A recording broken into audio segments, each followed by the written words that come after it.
বন্ধুসকল আমাৰ ইউটিউব চেনেলটোলৈ আপোনালোকক স্বাগতম জনাইছোঁ। আজি ভিডিঅ'টিত অমৃতা গগৈৰ বিষয়ে কিছুমান আপোনালোকে নজনা কথা জনাবলৈ চেষ্টা কৰিম।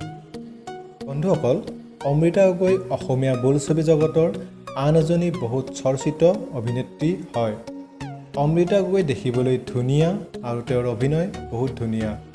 অমৃতা গগৈ পঢ়া শুনাত বহুত মেধাৱী আছিল। এতিয়া অমৃতা গগৈৰ বিষয়ে আপুনি জানিবলগীয়া কথাবিলাক আপোনালোকক জনাবলক।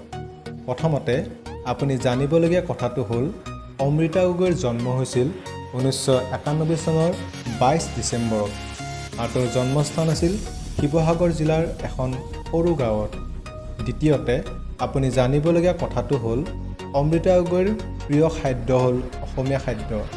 তৃতীয়তে আপুনি জানিবলগীয়া কথাটো হ'ল অমৃতা গগৈৰ প্ৰিয় অভিনেতা দুজনৰ নাম হ'ল উৎপল দাস আৰু বলিউডৰ জনপ্ৰিয় অভিনেতা ৰণধীৰ সিং আৰু তেওঁৰ প্ৰিয় অভিনেত্ৰী হ'ল ৰিম্পী দাস। চতুৰ্থতে আপুনি জানিবলগীয়া কথাটো হ'ল অমৃতা গগৈৰ প্ৰিয় খেলবিধৰ নাম টেনিছ। পঞ্চমতে আপুনি জানিবলগীয়া কথাটো হ'ল অমৃতা গগৈৰ প্ৰথম মিউজিক ভিডিঅ'টি হ'ল পেডেল মাৰি মাৰি। গানটোত বাবুৱে কণ্ঠদান কৰিছিল।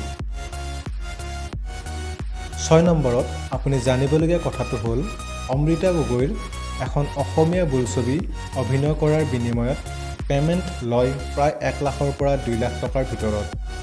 সপ্তমতে আপুনি জানিবলগীয়া কথাটো হ'ল অমৃতা গগৈৰ পঢ়া জীৱনৰ কথা। তেওঁ পঢ়াশালীখনৰ নাম আছিল বৰপাত্ৰ দল উচ্চ বিদ্যালয়, কালুগাঁও, শিৱসাগৰ। অমৃতা গগৈয়ে কলেজীয়া জীৱনৰ পাতনি মেলে কটন কলেজৰ গুৱাহাটীৰ পৰা। পিছত তেওঁ হায়াৰ এডুকেশ্যনৰ কাৰণে গুৱাহাটী ইউনিভাৰ্চিটিত নামভৰ্তি কৰিছিলে। 8 নম্বৰত আপুনি জানিবলগীয়া কথাটো হ'ল অমৃতা গগৈ অভিনয় কৰা প্ৰথম অসমীয়া বোলছবিখনৰ নাম হ'ল অহেতুক। নৱমতে আপুনি জানিবলগীয়া কথাটো হ'ল অমৃতা গগৈৰ অভিনয় কৰা প্ৰথমখন টিভি চিৰিয়েল হ'ল ৰাগিনী। 10 নম্বৰতে আপুনি জানিবলগীয়া কথাটো হ'ল অমৃতা গগৈৰ হাজবেণ্ডৰ নাম মনদীপ কাকতি। মনদীপ কাকতিৰ লগত 8 বছৰ প্ৰেমৰ সম্পৰ্ক অব্যাহত থকাৰ পিছত 2019 চনৰ অক্টোবৰ মাহত দুয়োজনে সংসাৰৰ মায়াজালত আবদ্ধ হয়। ভিডিঅ'টো চাই ভাল লাগিলে লাইক কৰিব, শ্বেয়াৰ কৰিব আৰু কমেণ্ট বক্সত কমেণ্ট কৰি জনাব। আৰু যদি এনেকুৱা ভিডিঅ' চাই থাকিব বিচাৰে তেতিয়াহ'লে আমাৰ চেনেলটো ছাবস্ক্ৰাইব কৰিব আৰু লগতে বেল আইকনটো বজাই দিব।